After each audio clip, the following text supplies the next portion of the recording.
Assalamualaikum warahmatullahi wabarakatuh. Selamat pagi anak-anakku sekalian. Selamat berjumpa yang pertama kali melalui rekaman suara ya. Tidak bisa bertatap muka karena kondisi tidak memungkinkan. Anak-anakku sekalian, pada kesempatan kali ini akan kami sampaikan materi MPLS, yaitu cara belajar yang efektif. Tetapi sebelum masuk ke materi, marilah kita berdoa lebih dahulu kepada Allah Subhanahu wa Ta'ala. Semoga kita selalu mendapat perlindungan darinya, mendapat taufik hidayah, serta mendapat keistiqomahan iman ya pada kita sampai akhir hayat. Amin. Marilah kita berdoa lebih dahulu. Berdoa mulai. Berdoa selesai. Anak-anakku sekalian, kita sudah menjalani hampir 2 tahun menghadapi pandemi, yang mana tahun-tahun belakangan ini tidak cepat surut ya, tetapi malah tambah ganas.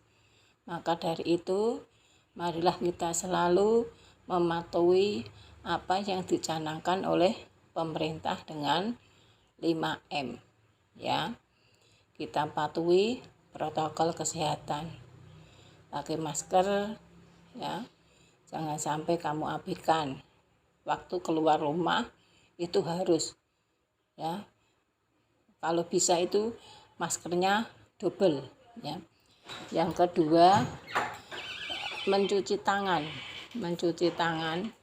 baik dalam kegiatan apapun, dari mulai maupun selesai, jangan lupa cuci tangan, pakai hand sanitizer kalau memang dalam keadaan darurat.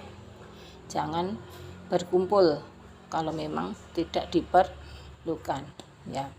Semoga kita selalu sehat, keluarga kita sehat, lingkungan kita sehat, sehingga kita bisa terhindar dari penyakit tersebut dengan jalan apa? Yang pertama, kita patuhi protokol kesehatan, kita penuhi gizi kita ya, dan kita sempatkan kita untuk olahraga ya. Itu salah satunya, dan tidak kalah pentingnya yaitu kita berdoa kepada Allah. Kita dekatkan diri kita kepada Allah, karena Allah yang memberi penyakit, berarti Allah lah yang akan memberi obat ya.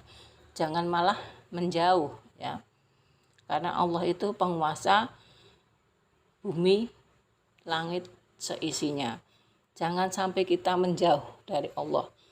Kita jalankan kewajiban kita semaksimal mungkin, jangan sampai kita abaikan ya. Dengan cara seperti itu, maka kita akan menjadi tenang ya, jiwa kita tenang. Meskipun ada wabah, tapi tetap hati dan jiwa kita akan tenang. Karena apa? Kita pasrahkan semuanya kepada Allah.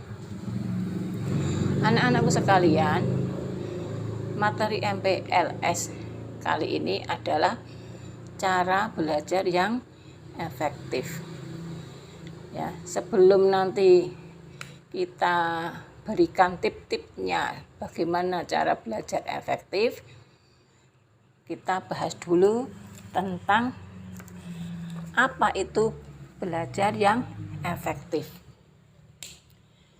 Belajar yang efektif adalah proses belajar mengajar yang berhasil guna ya. Maksudnya belajar yang efektif itu yang punya peran positif, yang mempunyai kegunaan mempunyai hasil yang positif. Ya. Karena apa? Karena proses pembelajaran itu memberikan pemahaman, memberikan kecerdasan, memberikan kualitas yang lebih baik, ya, serta memberikan perubahan perilaku yang bisa diterapkan dalam kehidupan sehari-hari, sehingga manusia yang belajar itu akan meningkat kualitasnya, sehingga bisa menghasilkan sumber daya manusia yang unggul. Itu ya, hasil dari belajar yang efektif itu akhirnya itu akan menghasilkan manusia yang unggul, ya, dari yang tidak tahu menjadi tahu, jadi yang bodoh menjadi cerdas. Nah, itu adalah perubahan perilaku dari belajar yang efektif. Sekarang akan saya berikan tip-tipnya. Tip-tip itu cara-cara bagaimana belajar secara efektif. Tips belajar efektif yang pertama yaitu belajar kelompok. Belajar kelompok adalah suatu kegiatan belajar yang lebih menyenangkan. Karena apa? Karena ditemani oleh teman-teman. Bisa berada di rumah sendiri sehingga lebih santai. Tetapi dalam belajar kelompok perlu pendampingan oleh orang dewasa. Bisa orang tua, bisa kakak, bisa paman, bisa bibi, bisa tante, dan lain sebagainya.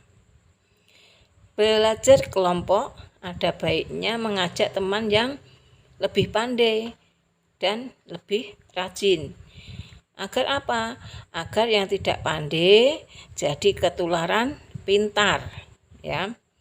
Maka dari itu dalam setiap kelompok itu harus ada yang lebih unggul, sehingga nanti bisa memudahkan yang lain dalam belajar itu. Orang yang bodoh itu akan bisa bertanya kepada yang lebih pintar. Kalau yang pintar itu tidak bisa, maka bisa bertanya kepada pendampingnya tadi, ya. Maka perlu didampingi. Dalam kegiatan belajar kelompok adalah membahas pelajaran yang belum dipahami oleh semua atau sebagian dari yang belajar itu. Maksudnya dari anggota-anggota kelompok itu belum memahami semua apa yang sudah dijelaskan oleh guru, sehingga bisa mengadakan diskusi. Itu yang pertama. Yang kedua, harus rajin membuat ringkasan atau rangkuman, ya. Tip belajar efektif yang kedua itu harus rajin untuk membuat suatu ringkasan materi, sehingga kalau kalian itu sudah diterangkan guru, kemudian udah punya buku, maka trik yang kedua yaitu kalian bikin catatan ringkasan di kertas atau di buku kecil, ya, sehingga ringkasan itu bisa kalian bawa kemana-mana dan dapat dibaca dimanapun kalian berada. Tapi ingat, dari catatan atau ringkasan tadi tidak boleh dijadikan media untuk mencontek kalau waktu ulangan, ya. Jadi tidak boleh untuk mencontek, ya. Tapi buku kecil itu kalian baca dimanapun kalian berada. Karena apa? Karena mudah dibawa kemana-mana. kita masukkan ke saku boleh, ya. Itu tip yang ketiga, yaitu membuat perencanaan yang baik. Membuat perencanaan yang baik. Suatu tujuan jika diiringi dengan rencana yang baik, maka akan tercapailah apa yang kita inginkan, ya. Maka dengan rencana belajar yang dibuat dengan sebaik-baiknya, maka akan kita peroleh pencapaian nilai yang semaksimal mungkin, ya. Yang kita targetkan itu akan kita peroleh, ya. Kemudian yang keempat, disiplin dalam belajar. Disiplin dalam belajar maksudnya dalam belajar itu harus dijadwal, ya, harus dijadwal. Maka harus dijalankan dengan baik. Contohnya seperti belajarnya tepat waktu, serius, tidak sambil main-main, dengan konsentrasi penuh. Jika waktunya makan, makan dulu berapa menit. Waktunya mandi, ya mandi. Ibadah, ya ibadah, ya.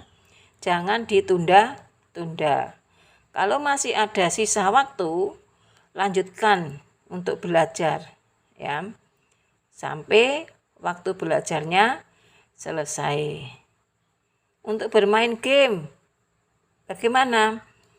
Nah, itu harus dikurangi karena game dapat merusak konsentrasi belajar.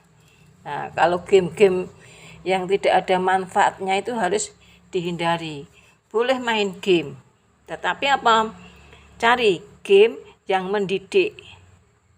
Yang mendidik itu yang ada manfaatnya dalam pendidikan, mengasah otak. Dan jangan mencari game yang menimbulkan rasa penasaran. Ya, rasa penasaran. Kalau kalah cari lagi, kalah main lagi, rasa penasaran. Ataupun rasa kekesalan yang tinggi jika kalah. Nah, kalah kadang ngomongnya yang tidak karuan, ya, malah banting HP. Nah, itu adalah apa? Dari kelemahan game yang merusak, ya, game yang tidak positif, ya, sehingga ada rasa dalam hati itu inginnya emosi yang dikeluarkan. Yang kelima, yaitu aktif bertanya dan ditanya. Maksudnya, apabila dalam pembelajaran daring atau pembelajaran tatap muka ada hal-hal yang belum jelas, maka jangan sungkan-sungkan, jangan ragu-ragu kepada guru. Tanya. Atau misalnya gurunya agak repot, ya tanya kepada teman, ya, atau kepada orang tua nanti setelah sampai di rumah. Karena apa? Karena kalau kita bertanya kepada orang lain, biasanya kita akan selalu ingat jawabannya, ya. Maka dalam pertanyaan itu jangan kamu punya alibi, punya alasan untuk menguji orang, ya. Itu tidak baik, ya. Kemudian kalau kalian sudah paham, tawarkan kepada temanmu. Siapa temanmu yang belum paham, ya, tawarkan, ya. Semakin banyak ditanya, maka kamu akan semakin ingat dengan jawaban. Jangan pelit terhadap ilmu, ya. Apabila kita tahu jawabannya, ya, kita tawarkan. Itu tidak dalam posisi ulangan, ya, atau ujian, tapi dalam proses belajar mengajar, ya. Itu akan lebih meneguhkan kita ya, kita akan lebih paham lagi ya. Maka kalau kalian itu tidak tahu jawabannya, maka bisa dibahas bersama-sama dengan teman-temanmu, yaitu belajar dengan serius, dengan tekun dan fokus. Ketika belajar di kelas, dengarkan apa yang dijelaskan oleh guru. Catat yang penting-penting saja ya. Mungkin ada beberapa hal yang tidak ada di dalam buku dan nanti keluar saat ulangan atau ujian ya. Ketika waktu luang, baca kembali catatan tersebut ya. Hafalkan sedikit demi sedikit ya. Seperti tadi, triknya tadi membuat ringkasan. Nah, itu kalau kalian bawa kemana-mana dan kalian baca setiap saat, setiap waktu, dimanapun kalian berada, tidak usah kamu hafalkan, itu sudah hafal dengan sendirinya. Sewaktu-waktu ada ulangan mendadak, kamu akan siap ya, dan otomatis kalian akan mendapat nilai yang maksimal.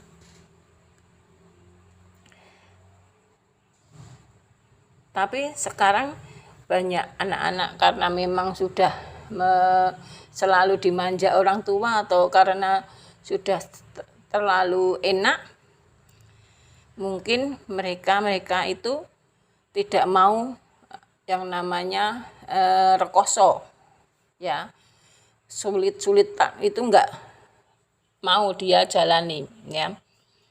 Nah, kalau dalam sehari-hari dia tidak pernah belajar, maka dia tangguhkan besok ajalah waktu kita ujian, waktu kita ulangan, sehingga dia ambil jalan pintas. Apa ya yang dia lakukan sewaktu mau ulangan atau mau ujian? Dia begadang ya, semalam suntuk dia belajar ya. Nah, itu tidak akan dapat hasil yang maksimal karena otak kita terbatas. Satu buku semalam yang dibaca depan sampai belakang dibaca, depan lupa, depan dibaca, belakang lupa. Itu karena apa? Karena otak kita tidak mampu. Tetapi kalau kita ambil trik tadi, membuat ringkasan, kita hanya mengulang aja, tidak seluruhnya kita baca ya. Jadi untuk mengulang itu sudah sekaligus kita hafalkan kalau kita bawa ringkasan itu kemana-mana dan kita baca setiap waktu. Kemudian yang ketujuh, jujur dalam ulangan atau ujian ya. Trik yang ketujuh itu jujur dalam ulangan maupun ujian. Hindari menyontek. Nah, sekarang anak-anak kan nggak mau mikir, yang penting hasilnya bagus, kita tidak kesulitan, enak ya. Itu apa yang dilakukan? Dengan menyontek ya. Karena apa? Kita hindari menyontek itu. Karena dengan menyontek itu membuat sifat kita itu curang, pembohong. Ya. Kalau kebohongan itu ditutup-tutupi terus, akan cenderung melakukan kebohongan selanjutnya. Nanti kebohongan satu akan melibatkan kebohongan yang kedua dan seterusnya, ya. Maka hindari nyontek. Anggaplah dengan menyontek akan memiliki masa depan sebagai penjahat. Ya. Seperti koruptor. Koruptor itu kan inginnya kaya, tapi nggak usah kerja. Atau seorang koruptor itu seperti itu prinsipnya. Rasa kerja, apa kerjane enteng, duite akeh. Nah, itu seperti orang yang menyontek itu sebagai penjahat seperti itu. Tidak mau belajar, ya, tapi pengen nilainya bagus. Nah, maka tanamkan pada dirimu, ya, itu sifat jujur dalam ulangan ataupun ujian. Kemudian yang ke-8, berlatih bertanggung jawab, ya, berlatih bertanggung jawab. Contohnya, apabila ada seorang guru kerepotan meminta bantuanmu untuk mengerjakan sesuatu, segera kamu lakukan. Ajak beberapa teman kelas dari kalian untuk membantu bapak atau ibu guru yang kerepotan. Itulah latihan rasa tanggung jawab. Bisa juga di rumah, kalau ada orang tua yang kerepotan, segera bantu mereka, ya. Tidak usah mereka memanggil minta bantuan, kamu harus tanggap. Itulah kita latih tanggung jawab kita dalam rumah, ya. Di dalam rumah itu seperti itu, enggak usah meminta orang tuamu, itu kamu harus tanggap. Yang ke-10 yaitu yang ke-9 yaitu mendengarkan penjelasan guru. Penjelasan guru itu juga harus kamu lakukan. Karena apa? Karena jawaban setiap pertanyaan yang diajukan guru, apabila kamu mengetahui, ya, jangan kamu menunggu guru itu untuk memanggil kamu, ya. Jadi kalau kamu mendengarkan penjelasan guru dengan baik, kalau ada setiap guru bertanya itu, kalau kamu sudah tahu, langsung utarakan. Jangan menunggu guru untuk memanggil kamu, ya. Kemudian yang 10, jangan malu bertanya. Jangan malu bertanya apabila ada materi yang belum paham, ya, langsung tanyakan. Bisa lewat lisan ataupun tulisan. Nomor 11, kerjakan PR. Nah, itu tips yang ke-11. Kerjakan PR apabila ada PR dari guru atau tugas dari guru, ya. Jangan menunda-nunda pekerjaan, ya. Dan jangan selalu mencari alasan untuk tidak mengerjakan, ya.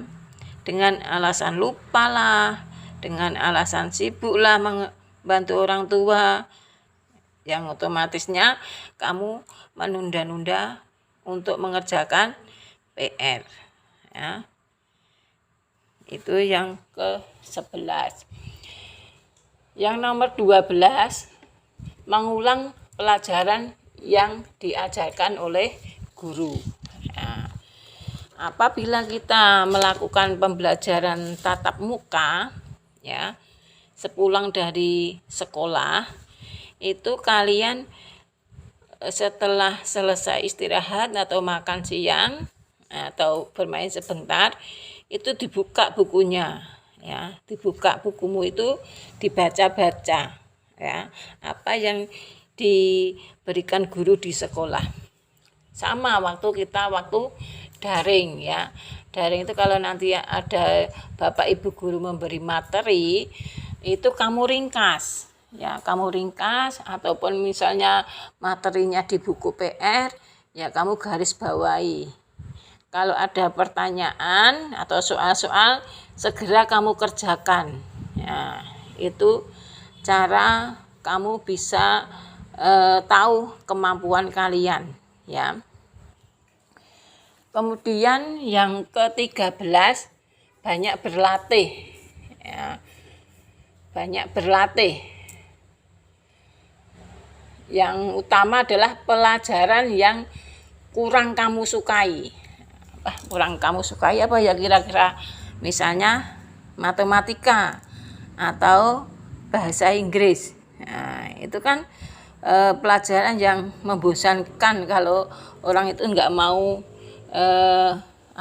mikir, ya. Kalau tidak mau berpikir, tidak mau rekoso itu matematika itu sepertinya momok, Inggris juga. Ya, maka untuk tipsnya, untuk tips belajar yang efektif itu banyak berlatih untuk pelajaran yang kurang disukai. Ya.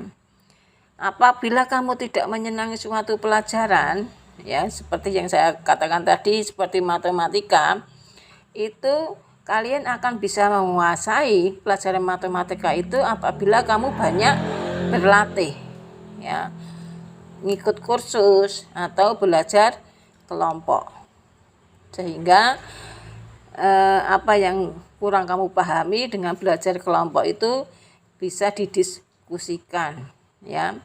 Yang penting kalian banyak berlatih. Seperti bahasa Inggris misalnya itu kalian tiap hari itu minimal menulis 5 kosakata. Kamu tulis di kertas kecil, kamu bawa, kamu hafalkan setiap hari. Kalau sudah, tambah lagi 5 kata. Udah hafal lagi jadi 10, tambah lagi 5 kata. Jadi 15 kan, tambah lagi ya setiap hari misalnya 5 kata atau 3 kata itu kamu hitung. Kalau 1 bulan sudah berapa, ya berapa kata yang kamu kuasai, ya. Kalau kamu sudah menguasai itu, bisa menerjemahkan, maka dari bahasa Inggris itu sudah tidak menjadi momok lagi. Kemudian yang 14, mengikuti kegiatan ekstra kurikuler yang kalian sukai, bisa dalam sekolah ataupun di luar sekolah, misalnya di rumah. Contohnya misalnya kamu suka taekwondo, nah, kamu bisa ambil, ya, apa itu kegiatan ekstra itu. Ataupun misalnya kamu suka badminton, ambil pelajaran seperti itu, bisa kursus atau gabung ke klub-klub yang lain. Sehingga selain kamu belajar pelajaran yang diajarkan sekolah, kalian dapat juga mendapat pelajaran tambahan di luar sekolah. Yang ke-15, jangan suka menyontek. Nah, sama tadi di atas tadi, ya. Harus jujur tadi, tidak boleh menyontek. Nah, kalau orang yang suka menyontek itu, kita ibaratnya seperti penjahat, seperti koruptor yang tidak mau kita susah, tapi kita punya harta yang banyak. Koruptor seperti itu, ragelem kerjanya atau kerjanya enteng, tapi menghasilkan harta yang banyak, seperti penjahat berdasi, seperti itu koruptor itu. Kemudian yang 16, dengan niat sungguh-sungguh, ya. Kalau kita sudah ingin belajar, semua yang tidak berkaitan dengan alat pembelajaran kita singkirkan, ya. Kalau misalnya kita punya mainan, ya kita singkirkan, ya. Kita fokusnya ke buku atau materi lain atau media lain yang bisa mendukung untuk belajar. Kemudian yang 17, yaitu mulailah dengan yang kecil. Nah, mulailah dengan yang kecil. Maksudnya apa? Maksudnya hal-hal yang kecil itu dulu yang kita prioritaskan, atau hal-hal yang mudah, ya. Contohnya misalnya kita mengerjakan matematika, soalnya 10, ya, kita ambil yang paling gampang dulu kita kerjakan, ya. Yang mana yang kita kuasai, yang paling gampang kita kerjakan dulu. Setelah itu baru dilanjut dengan yang lebih menantang. Kenapa harus yang lebih mudah dahulu? Karena kalau kita mulai hal-hal yang kecil, ya, maka kita tidak akan mudah putus asa ya untuk mengerjakan soal-soal yang sulit. Kemudian yang 18 itu banyak latihan ya. Banyak latihan. Karena apa? Karena latihan itulah kunci untuk mahir dalam suatu mata pelajaran. Itu banyak latihan. Itu akan semakin mahir. Contohnya misalnya materi agama ya. Tadi kan udah matematika, sudah bahasa Inggris, sekarang materi agama. Contohnya waktu kalian membahas tentang sholat. Karena pembahasan sholat itu kan banyak sekali doa-doanya, bacaannya yang harus dibaca. Nah, itu kalian hafalkan dulu doa-doanya, bacaan-bacaan sholatnya, kemudian banyak latihannya. Latihannya apa? Ya latihan gerakan yang tumaknina, harus sama antara bacaan dan gerakannya. Nah, itu akan menjadikan kita itu lebih khusyuk dalam sholatnya. Kalau bisa itu doanya itu kita hafalkan dengan artinya. Jadi tidak hanya doa, lafal doanya, tetapi dalam hati kita terjemahkan. Jadi kita tahu apa yang kita minta kepada Allah. Dan yang terakhir adalah mohon bimbingannya. Mohon bimbingannya itu maksudnya mohon bimbingan kepada Allah ya, kepada Allah. Jangan lupa banyak-banyak berdoa. Karena apa? Karena nilai religinya, nilai agama itu akan membuat kita lebih fokus ketika belajar ya. Dan kita dapat menjadikan hati kita tenang, pikiran juga tenang ya. Karena apa? Kalau orang itu tidak mau berdoa kepada Allah itu, dia itu termasuk sesombong-sombongnya umat, sesombong-sombongnya manusia itu, dia tidak mau berdoa kepada Allah ya. Maka akan jadi orang takabur ya. Kalau dia tidak mau tawadhu kepada Allah, dia menjadi orang pintar, taunya dia pintarnya dengan sendiri ya, sehingga dia akan menjadi orang yang sombong. Kalau jadi orang gedean, orang yang berpangkat, itu akan menjadi sombong. Karena apa? Karena dia berpikir karena dia itu jadi orang hebat itu karena kemampuannya ya, itu adalah orang yang sombong, padahal dia itu termasuk orang yang lemah. Manusia itu kan manusia yang makhluk yang lemah ya. Dengan sang Khalik bisa sombong seperti itu ya.